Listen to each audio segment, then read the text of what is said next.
Sir నమస్తే sir. నమస్కారం. ఎట్లా ఉన్నారు సార్? బాగున్నానమ్మా. మీలాంటి లెజెండ్స్ చెప్తారు ధర్మబద్ధంగా ఉండాలి, ధర్మాన్ని నిరంతరం బోధిస్తూ ఉంటారు. దాన్ని ఎంతవరకు చాతనైనంత వరకు వ్యాప్తి చెందించాలని చూస్తూ ఉంటారు. ధర్మం ఎక్కడా లేదు సార్. అసలు ఇప్పుడు చూస్తే నిన్నగాక మొన్న జరిగింది ఒక ఇన్సిడెంట్ కోల్కతాలో. ఇంత దారుణమైన సంఘటన. మన దేశంలో ఇంత కిరాతకమైన మీరు చెప్పినటువంటి బెంగాల్ ఇన్సిడెంట్ జరగడానికి వాడు మానవ మృగాలుగా తయారయ్యారంటే వాళ్ళంతా డాక్టర్లే. జరిగిన పని అంతా డాక్టర్ల మీదే డాక్టర్లే చేశారు. అంటే వాడి చదువు ఎందుకు పనికిరాలేదు కదా? అంతే. వాడి చదువు పనికిరాలే. వాడికి చదువు ప్లస్ సంస్కారం ఉంటే, వాడి విద్య అనేది ఉంటే వాడి పని చేసేవాడా? చేసేవాడు. అక్కడితో ఆగొద్దు. ఇంత జరిగితే దాన్ని స్పందించిన ప్రభుత్వాలు వాళ్ళకి సంస్కారం ఉందా? దాని మీద మళ్ళీ విచారణ, సమీక్ష, కోర్టు, బెయిలు, జైలు, ఇంత విరామం అవసరమా? పూర్వకాలంలో ఈ appeals, bench court, full court, high court, supreme court ఏమీ లేవు. రాజుగారు నిర్ణయం తీసుకునేవారు. వీడు తప్పు చేశాడా, బహిష్కరణ లేదా ఉరి, అంతే. యావజ్జీవ కారాగార శిక్ష. అంత త్వరగా న్యాయానికి కట్టుబడేవాడు. ఒక నేరం చేస్తే దాని మీద నిర్ణయం చాలా ఫాస్ట్గా ఉండేది. ఇవాళ లేదు. అది 32 లక్షల కేసులు పెండింగ్లో ఉన్నాయి మన హైకోర్టులో. ఎప్పటికి న్యాయం జరిగాను? ఒక తప్పు చేసిన వాడు హాయిగా బెయిల్ మీద బయట తిరుగుతున్నాడు. వాడికి ఏ రకమైన భయం లేదు. అందుకే రిపీట్ అవుతూ ఉన్నాయి. ఇదే నేను అంటాను. మనం కొన్ని దేశాలు పక్కన మన పొరుగు దేశాలు ఉన్నాయి, అరబ్ కంట్రీస్ ఉన్నాయి. వాళ్ళ మతాన్ని మనం పెద్దగా ఇష్టపడం. కానీ ఆ గొప్ప విషయం ఏంటంటే తప్పు చేసిన వాడికి శిక్ష వెంటనే ఉంటుంది. వాళ్ళు పబ్లిక్లో ఉరిదిస్తారు ఇట్లా జరిగితే. దానికి మళ్ళీ సమీక్షలు, అపీల్సు, ఇంకొక కోర్టు ఏమి లేవు. నిర్ణయం అయిపోతుంది. వాడు తప్పు చేసి దొరికితే వెంటనే శిక్ష అమలు అయిపోతుంది. ఆ భయం ఉంది అక్కడ. మన వాళ్ళే అక్కడికి వెళ్ళి పనిచేస్తారు గల్ఫ్ కంట్రీస్లో. మన బేల్దారులే, మన మ్యాజన్సే, మన కార్పెంటర్సే పర్ఫెక్ట్గా ఉంటాయి. ఏ బ్రిడ్జి కట్టినా పర్ఫెక్ట్గా ఉంటుంది. మన వాళ్ళు ఇక్కడ కట్టి తట్టుకుంటుందా? ఎందుకు ఉండదు? భయం లేదు. అక్కడ వేళ్ళు నరికేస్తారు. స్ట్రెయిట్ లైన్గా లేదు ఈ బ్రిడ్జ్ అంటే ఎవడరా ఇక్కడ చేసిన వరకు పిలుస్తారు, చేతులు నరికేస్తారు. I'm telling you truth. ఇలాంటి భయం లేకపోతే నయమున పాలుంద్రావరు భయము చేత విషమైన దాగుతారు. అలాంటి శిక్ష అమలు లేకపోయినప్పుడు, శిక్షాస్మృతి సరిగా లేనప్పుడు, విసులుబాట్లు కల్పించినప్పుడు ఎందుకు కల్పిస్తున్నారు? దాని వెనకే రాజకీయ శక్తులు వాళ్ళని కాపాడతాయి, బెయిల్ ఇప్పిస్తాయి. వాడు హాయిగా తిరిగేస్తాడు. ఇంకో 2 నేరాలు కూడా చేస్తాడు. ఒక నేరం చేసిన వాడికి 2వ నేరం, తెల్లగా చొక్కా ఉన్నవాడు ఆయన కూర్చోడానికి భయపడతాడు. ఆల్రెడీ మరక ఉందనుకోండి, ఎక్కడైనా తిరుగుతాను, ఒకసారి మరకబడింది కదా. ఈ రకమైనటువంటి అలసత్వం మనకు రావడానికి కారణం ఏంటంటే మన శిక్షాస్మృతి సరిగా లేదు. మన చట్టాలు, మన నిబంధనలు, మన పద్ధతులు, మన కోడ్ ఆఫ్ కాండక్ట్ ఏవి సరిగా లేవు. దీనికి మన వాంగ్మయం లేకుండా పోయింది. మనుషుల్ని సత్ప్రవర్తనలో పెట్టేటటువంటి వాంగ్మయం లేదు, చెప్పేటటువంటి దిక్కు లేదు. పాఠ్యాంశాల్లో సమతుల్యత. కేవలం చదివే కాదు మనకు కావాల్సింది.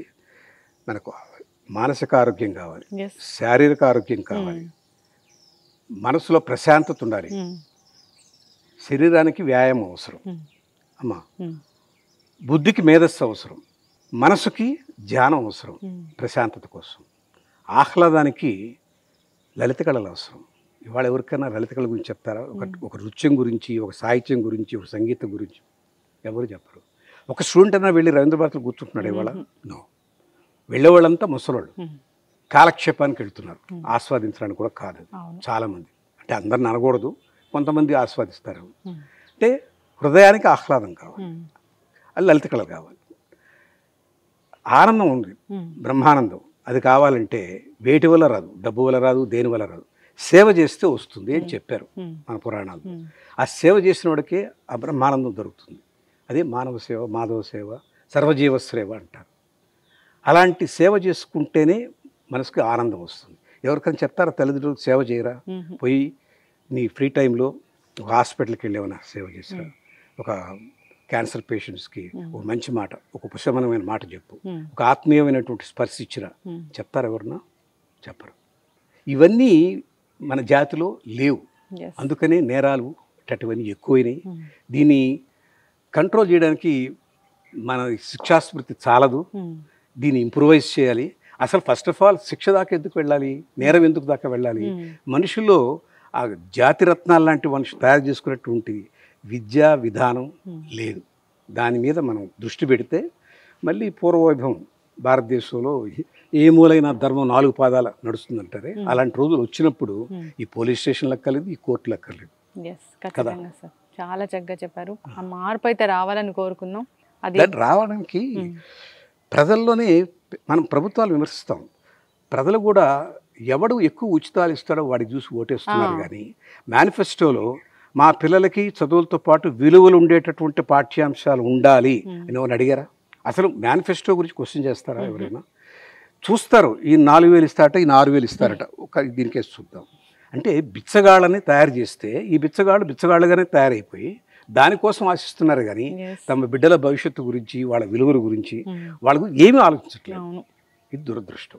ప్రజల మార్పు రావాలి. ప్రజల మార్పు రావాలి ఏంటంటే ఎవరు మాలాంటి తరం వాళ్ళు పదే పదే దీని గురించి విమర్శిస్తూ ఉండాలి.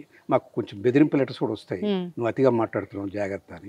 భయపడకూడదు. ఈ వయసులో చంపేస్తారు, ఏమైంది, 75 ఏళ్ళు బతికాం హాయిగాని. ధర్మం తెలుసుకోవడం కాదు విశేషం, ధర్మం ఆచరించాలి. ధర్మాచరణం లేనిది అది దండగ. మన భారతదేశానికి ఉన్న ఒకే ఒక్క సాంస్కృతిక బలం ఏంటంటే ధర్మం. ధర్మం పునాది మీదనే ఈ జాతి, భారత జాతి విశ్వగురువుగా ఒకప్పుడు మెలిగింది. మనకు ఎక్కడ లేని వాంగ్మయం ఉంది, వాంగ్మయ సంపద ఉంది, పురాణ ఇతిహాసాలు ఉన్నాయి, వేదాలు ఉన్నాయి. ప్రతి వాంగ్మయం, ప్రతి పుస్తకం, ప్రతి పురాణం, ప్రతి ఇతిహాసం, వేదంలో ప్రతి లైను ధర్మం సత్యం ఈ రెండింటి మీదనే నడిచింది. ఆ ధర్మం సత్యం వాటితో పాటుగా అహింస, అది చాలా ముఖ్యం. శౌచం, శుభ్రత, అది చెప్పారు. ఆస్తేయం, ఒకరి సొత్తు మనం ఆశించకూడదు అని. ధర్మం అనే దానికి సింపుల్ డెఫినేషన్ ఒకటి చెప్తాను. మహాభారతంలో భీష్ముడు చెప్తాడు, ఇతరులు ఒక పని వల్ల మనకు కష్టం కానీ నష్టం కానీ కలిగించారనుకోండి, ఆ పని ఏదో మనం ఇంకోరికి చేయకూడదు. మనకి ఏది కష్టం కలిగిస్తుందో, ఏది నష్టం కలిగిస్తుందో ఇతరుల వల్ల, అది గుర్తించి మనం ఇంకోరికి చేయకూడదు. అదే ధర్మం, అంతకన్నా వేరే ధర్మమే లేదు. అంత సింపుల్ పాయింట్ని అంత సూక్ష్మంగా చెప్పారు మహాభారతంలో. ఇవాళ ఎవరు దాన్ని పాటించట్లేదు. నేను స్వేచ్ఛ ఉంది, 78 ఏళ్ల స్వాతంత్రం ఉంది, నా చెయ్యి ఎట్లా కావాలంటే విసురుతాను అంటాడు. విసురు, ఆ చెయ్యి ఇంకోటి తగలకూడదు. తగిలితే, ఇంకోటి చెంప పగిలితే అది నీకు స్వేచ్ఛ ఎక్కడ అవుతుంది? ఇంకోటి స్వేచ్ఛ నువ్వు హరించావు. నీవు స్వేచ్ఛ ఎలా కోరుకుంటున్నావో ఇంకోటి స్వేచ్ఛ కూడా అంతే ముఖ్యం. అది గణనలోకి తీసుకోకుండా నాకు వాక్ స్వాతంత్రం ఉంది, భావ స్వాతంత్రం ఉంది, క్రియా స్వాతంత్రం ఉంది, నేను ఏ పనైనా చేయగలను, ఏదైనా చేసుకోగలను, నా ఇష్టం వచ్చింది చేసుకుంటాను అనే భావజాలం వచ్చినప్పటి నుంచి భారతదేశంలో ధర్మం అనేది ఆచరింపబడకుండా కేవలం పుస్తకాలకే పరిమితమైంది. మీరు ఒక్కసారి మనం భారతదేశ గతంలోకి వెళ్దాం. కొన్ని వేల సంవత్సరాల నాడే ఇక్కడ విశ్వవిద్యాలయాలు ఉన్నాయి, ఇతర దేశాల నుంచి వచ్చి చదువుకున్నారు. ఇక్కడ అంత వైభవం కలిగినటువంటి మనకి ఎంత శాస్త్ర మన ధర్మంలోనే మనం మతం అంటాం, హిందూ మతం అంటే మతం కాదు, అది మతానికి ధర్మానికి ఉలిపర మందం ఉంది. మతం అనేది కొన్ని నియమాలు పెట్టింది, ఆ నియమాలు ఆచరిస్తే అదే ధర్మం అవుతుంది. ఒక నియమం అని, ఇప్పుడు ఒక గేమ్ ఆడాలంటే మీకు బౌండరీస్ ఇస్తారు. ఈ బాల్ ఇక్కడ పడితేనే నువ్వు రైట్, బాల్ బయట పడితే నువ్వు రాంగ్, నువ్వు అవుట్ అంటే ఒక నిబద్ధత ఉంది కదా, దానికి ఒక కొలమానం ఉంది కదా. అది నిర్ణయించుకున్నదే మతం. మతం ఎందుకు పెట్టారంటే ప్రజలకి తెలియజెప్పడానికి, ఇదిగో ఇది పద్ధతి. రెడ్ సిగ్నల్ వచ్చేప్పుడు దాటకూడదు, రోడ్డుకి షోల్డర్లోకి నువ్వు రాకూడదు, రైట్ సైడ్ నుంచి నువ్వు ఓవర్టేక్ చేయకూడదు. ఇవన్నీ రూల్స్ మతంలో ఇవి చెప్పారు. మన వేదం అంతా ఘోషించింది అదే. అందుకే ఈ వేదం ఏముంటుందంటే ధర్మ ప్రభవో ఆచర, అది ఆచరిస్తేనే, ఆచరించకపోతే ధర్మం కాదు. ధర్మం తెలుసుకోవడం కాదు, ధర్మాన్ని ఆచరించాలి. ఇవన్నీ మనకు వేదాల్లో చాలా స్పష్టంగా చెప్పారు. ఈ గొప్ప జాతి లక్షణం, మనకున్నటువంటి సంస్కృతి ఎలాంటిదంటే ఈయన ఏ జాతిలో లేదు. అది 196 దేశాలు ఉన్నాయి. సుమారుగా 840 కోట్ల జనాభా ఉన్నారు ప్రపంచం అంతా. 6500 భాషలు ఉన్నాయి, 4200 మతాలు ఉన్నాయి. కానీ ఒక్క భారత జాతిలోనే లోకా సమస్త సుఖినో భవంతు అని చెప్పారు. ఎందుకు చెప్పారు? కేవలం మన సుఖమే కాదు, లోకాలంతా సుఖంగా ఉండాలని కోరుకున్నారు. అంటే సర్వజనీన భావం అనేది ఈ జాతిలో ఉంది. ధర్మాన్ని ప్రపంచానికి తెలియజేసినటువంటి వేదం మంది. ఇంకా కూడా విశ్వం సుభూతం సువిదత్రం నోస్తు, అంటే ఈ విశ్వం అంతా ప్రపంచం అంతా మనకు ఐశ్వర్యాన్ని ఇవ్వాలి. ప్రపంచం అంతా మనకు కాదు, ప్రపంచం అంతా ఐశ్వర్యం ఇవ్వాలి, జ్ఞానం అభివృద్ధి చెందాలి. ఆ రకంగా మానవ జాతి సర్వజీవరాశులు అభివృద్ధి చెందాలి. ఇంత గొప్ప భావన కలిగినటువంటి దేశం, ఇంత వాంగ్మయం ఉన్న దేశం ఆ రోజుల్లో ధర్మం అందరికీ పిల్లలకి చెప్పారు గురుకులంలో. ఇది చదువు అనేది కేవలం కొన్ని సూత్రాలు వల్లివేయడం కాదు. అందుకని భజగోవిందంలో కూడా ఆదిశంకరులు ఎంతకాలం చదువుతారా ఈ సూత్రాలు, ఇవి కాదు జీవితం అంటే, హరినామ సంస్మరణ చెయ్యి, ఒక ధర్మ పద్ధతిలో నడువు, అది జీవితానికి ముఖ్యం. సూత్రాలు వల్లివేస్తే నీకేం ఒరగదు అని అంటాడు ఆయన. అంటే అంత ఆచార్యుడు కూడా కేవలం చదువే కాదు, చదువుతో పాటు సంస్కారం ఉండాలి. విద్య is equal to not physics, chemistry, maths. విద్య ఈజ్ ఈక్వల్ టు అన్ని చదువులు ప్లస్ సంస్కారం.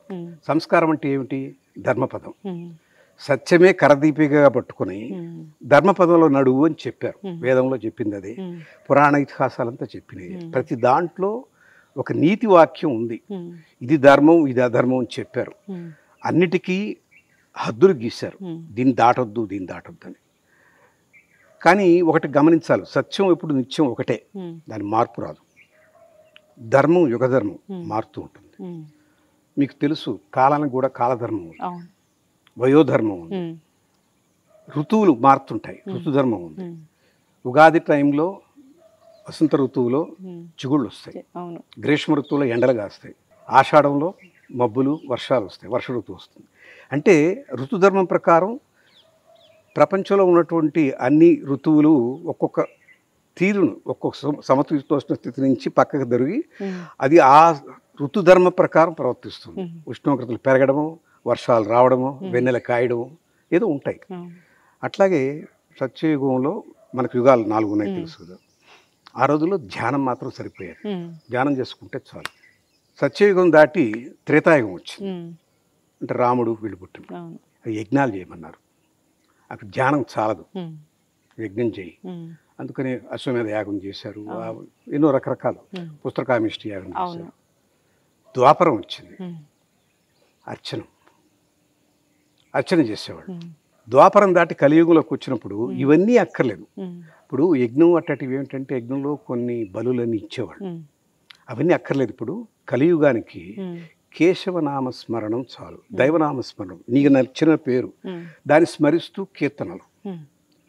అన్నమయ్య, త్యాగరాజు వీళ్ళంతా చేసిన కీర్తనలు, విశ్వామి దీక్షిత భక్తి మార్గంలో కీర్తనలు పెట్టుకున్నారు. సంస్మరణే ఆ కేశవనామాలు స్మరించడం. వాటికి ఏ ఫలితం దీనికి అందించారు. అంటే ధర్మం యుగధర్మం మారుతుంది, సత్యం మాత్రం ఒకటే. అదేమిటి? పరబ్రహ్మం ఒకటి ఉంది. ఆ పరబ్రహ్మమే ఈ సృష్టినంతా ఏర్పరిచాడు, జీవరాశులకు ఇచ్చాడు, దాన్ని జాగ్రత్తగా వాడుకోమన్నాడు. నీకు దాని మీద అనుభవించే హక్కు ఉందే కానీ నాశనం చేసే హక్కు లేదు. అంతటితో ఆగిపోతే అది మతం అవుతుంది. ఈ జగత్తంతా పరమాత్మ సృష్టించాడు అని నమ్మి ఆ జగత్తును చూసి ఆగిపోతే అదొక మతం, చెడ్డలేదు అక్కడికే. ఈ జగత్తులో సర్వవ్యాపకుడైన విష్ణువు ఉన్నాడు, విష్ణువు పరబ్రహ్మం, విష్ణువు కావచ్చు, శివుడు కావచ్చు, ఇంకొకరు కావచ్చు, అదంతా ఆయనే వ్యాపించున్నాడు అని అర్థం చేసుకునే స్థితికి ఎదగటం ఆధ్యాత్మికం. మతం నుంచి ఒక స్టెప్ పైన, అది ఆధ్యాత్మికం. ఇవన్నీ తెలియాలంటే మీకు ఎక్కడ, ఏ స్కూల్లో, ఏ పాఠంలో చెప్తున్నారు? ఒక జాతి దిగజారిపోయింది అంటే దాని అర్థం ఏంటమ్మా? ఆ జాతి మంచి మనుషులు తయారు చేసుకోలేకపోయింది, మంచి పురజనులు లేరు, అప్పుడు ఆ జాతి క్షీణించిపోతుంది. ఒక జాతి దిగజారిపోవడానికి కారణం వాళ్ళకి నైతిక విలువలు లోపడ్డాయి. కేవలం భుక్తి కోసం పనికొచ్చే చదువులు చదువుకున్నారు, ఇంజనీరింగు, మెడిసిను, లీగలు, అవన్నీ ఏమిటంటే ఒక ఉద్యోగం సంపాదించుకోవడానికి పనికొస్తాయి. Yes, everything is commercial. ఆత్మోద్ధరణకి A రకంగానూ ఉపయోగపడవు. Yes. ఒకప్పుడు మేము చదువుకునే రోజుల్లో, అంటే నేను చెప్పేది 1957, 57, 58 ప్రాంతాల్లో నేను మొట్టమొదటి హై స్కూల్కి వెళ్ళినప్పుడు మాకు మోరల్ క్లాస్ అని ఉండేది. ఇవాళ లేదు అది. క్రాఫ్ట్స్ క్లాస్ అని ఉండేది. ఇవాళ లేదు అది. గేమ్ స్పోర్ట్స్ క్లాస్ అని ఉండేది. స్పోర్ట్స్ ఆడించడమే కాదు, క్లాస్ కూడా ఉండేది. చెప్పేవాళ్ళు ఈ గేమ్ ఇంత ఆడాలి, ఇది దీంట్లో ధర్మం, దీంట్లో ఇది పద్ధతి. ఎక్కడ ఆ స్పోర్ట్స్లో ఉన్న నియమాలని చెప్పేవాళ్ళు, తర్వాత ఆడిచ్చేవాళ్ళు. వాళ్ళు అట్లా ఏమీ లేవు. పోయి ఆడుకోండి అంటే వాళ్ళు ఏదో ఆడుకుంటారు. సో ఇవన్నీ కలిస్తేనే విద్య. ఇవన్నీ కలవకుండా కేవలం నేను మ్యాథ్స్ ఫిజిక్స్ రుబ్బేస్తాను, ఐఐటి పాస్ అయిపోతాను, అమెరికా వెళ్ళిపోతాను. వాడు మార్కులు సంపాదించినటువంటి ఒక రోబో కానీ వాళ్ళు మానవీయ విలువలే ఉంటాయి. తల్లిదండ్రుల పట్ల భక్తే ఉంటుంది, గురువు పట్ల శ్రద్ధే ఉంటుంది. ఇక తను సమాజం గురించి అర్థం కాదు, సామాజిక అవగాహన లేదు, రాజకీయం ఏమి తెలియదు, దేశం గురించి పట్టించుకోడు. వాడు ఉద్యోగం మార్కులు వచ్చాయి కాబట్టి మంచి ఉద్యోగం కావాలి, మంచి ఉద్యోగం వచ్చాక జీవితాన్ని లాగించేస్తాడు. ఇక ఏ రకమైన విలువలకి వాడికి తెలుసుకునే అవకాశం లేదు. తెలుసుకోనప్పుడు ఇక ఆచరణ ఎక్కడిది? ఇవన్నిటికీ కారణం ఏంటంటే మన విద్యా విధానంలో వచ్చిన పెద్ద మార్పు. ఒకనాడు ఉన్నటువంటి విద్య ఇవాళ లేదు.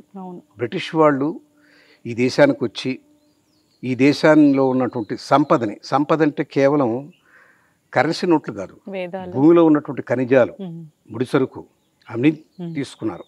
అన్నిటికన్నా ముఖ్యంగా వాళ్ళకి కావాల్సిన వర్క్ ఫోర్స్ కోసం గుమాస్తాగిరి చేయగలిగినటువంటి చదువులు మనకు అప్పచెప్పారు.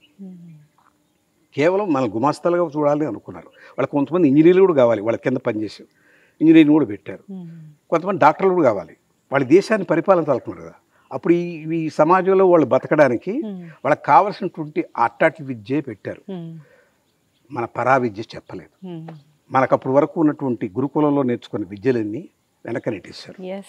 రెండోది, అన్నిటికన్నా ముఖ్యంగా వాళ్ళకి అర్థం కావడానికి వాళ్ళ ఇంగ్లీష్ భాష మనకు మప్పేశారు.